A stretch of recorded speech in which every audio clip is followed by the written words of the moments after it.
はいどうも。では今回は日本の魅力と難点っていうテーマでお話します。ひとまず結論から言うと、日本の魅力としては、一つ目、治安の良さ。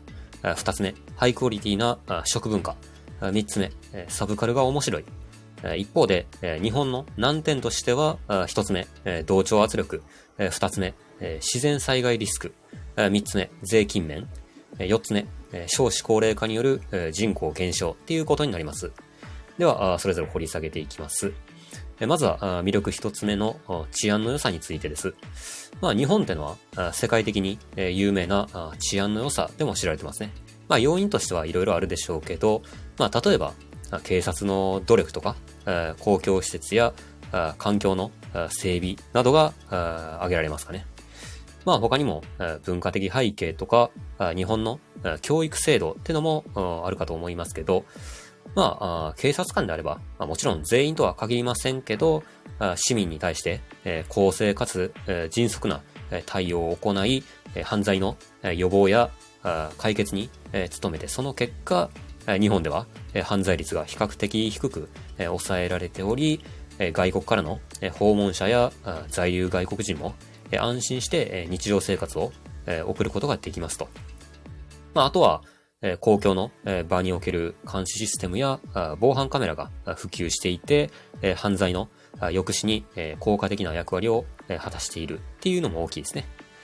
もちろん、犯罪の発生件数がゼロなんてことは断じてないんですけど、そういう様々な要因や環境により、人々は日常生活を安心して送ることができ、犯罪や不法行為に対する警戒心を最小限に抑えることができて、結果的に世界中からも多くの人々が訪れ、安心して暮らすことができる国、つまり治安のいい国として高い評価を得ているわけですね。はい。では次に、日本の魅力二つ目のハイクオリティな食文化についてです。つまり、日本食の品質の高さというか、大概、飯がうまいってことですね。日本食ってのは世界的に高く評価され、その味や繊細な調理法などによって、多くの人々を魅了していますと。まず、日本食自体、バラエティ豊かってことも魅力的ですね。はい。寿司、刺身、天ぷら、ラーメン、焼き鳥、お好み焼き、和食、洋食、中華料理など、様々なジャンルやスタイルの料理があって、さらに、日本各地域ごとに独自の食文化があり、地域の特産品や伝統的な料理が楽しめますと。この多様性っていうのも日本食の魅力の一部で、食べ手にとってなかなか飽きることがないわけですね。はい。あとは新鮮な食材が使われていたり、見た目も良かったり、ものによっては健康性や栄養価の高さもあって、そういう観点からも人気があるってわけですね。はい。では次に、日本の魅力、三つ目のサブカルが面白いっていうことについてです。そもそも日本のサブカルチャーはその多様性と創造性によって特徴づけられてて、漫画、アニメ、ゲーム、コスプレ、映画、音楽、ファッションなど、様々なジャンルや媒体が存在し、それぞれ独自のファンベースを持ってるわけですね。こういうサブカルチャーっていうのは常に新しいトレンドやアイデアを生み出し、進化し続けてて、で、世界中でも注目を集め、多くのファンを魅了してますね。はい。日本の魅力として、代表的なところとしては、ざっとこんな感じかなと思いますね。では次に、日本の難点についてです。一つ目が同調圧力ですね。これは特に日本人であれば、結構多くの人が共感してくれると思うんですけど、同調圧力が強いことってのは、日本の難点の一つというか、もう国民性として染みついてますもんね。同調圧力ってのは、他者との合意や集団の中での一致を重視して、個々の意見や違いを抑制する傾向のことですね。で、これは日本社会において様々な問題を引き起こす要因になっていますと。この同調圧力というか日本の国民性は他者との調和や集団意識を重んじる傾向があるっていうふうにも言い換えられて、これは一見いい側面として捉えられることもあると思うんですけど、同時に個々の自己表現や異なる意見を抑制することにつながる場合もありますよねと。個々の個性や異質な考え方が尊重されず、同じような、行動や考え方が、求められるわけですと。はい。場合によっては、この同調圧力っていうのは、他人の足を引っ張るっていう現象に、つながることもあるんですね。集団の中で他者との一致を図るために、個々の成功や成果を、重視することが難しくなって、その結果、他者を抑え込むような、行動や他者の成功を妬む、ひがむ、つまり嫉妬みたいな感情が生まれることがあるわけですね。他にも、同調圧力ってのは、過労やストレスを引き起こす一因にもなり得ますと。日本の労働文化って、長時間労働が割と一般的で、仕事への忠誠心とか集団のために、自己犠牲をすることが求められる傾向があって、そのような状況下では、個々の健康や福祉が犠牲にされることがあり、ひどい場合は過労死とか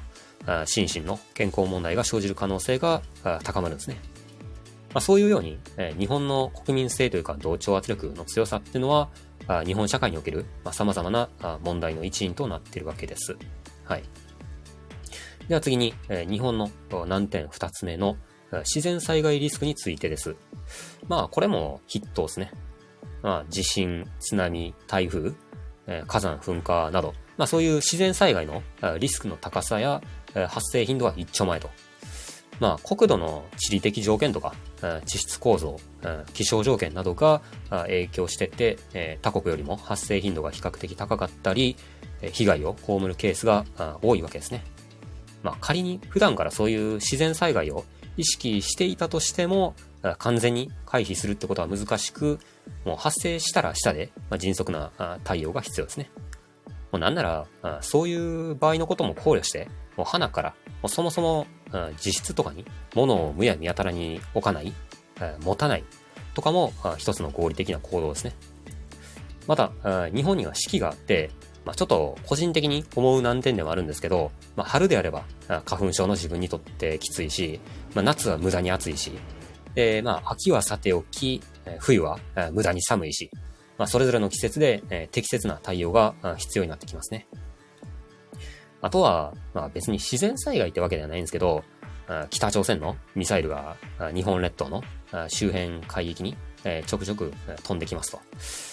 都市部とか人口がある程度集中してるエリアに落ちてくるか落ちてこないかはさておき、日本で生きる上での一つの難点というか懸念点とは言えるかもしれないですね。はい。では次に日本の難点3つ目の税金面についてです。社会福祉制度とか公共サービスを提供、維持するために、もちろんある程度は国民から税金を徴収する必要があるわけなんですけど、いかんせん高くありませんか？種類多くありませんかってことですね。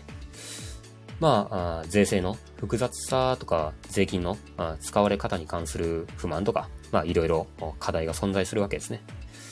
別枠での日本での税金っていうタイトルの回でも言ってますけど、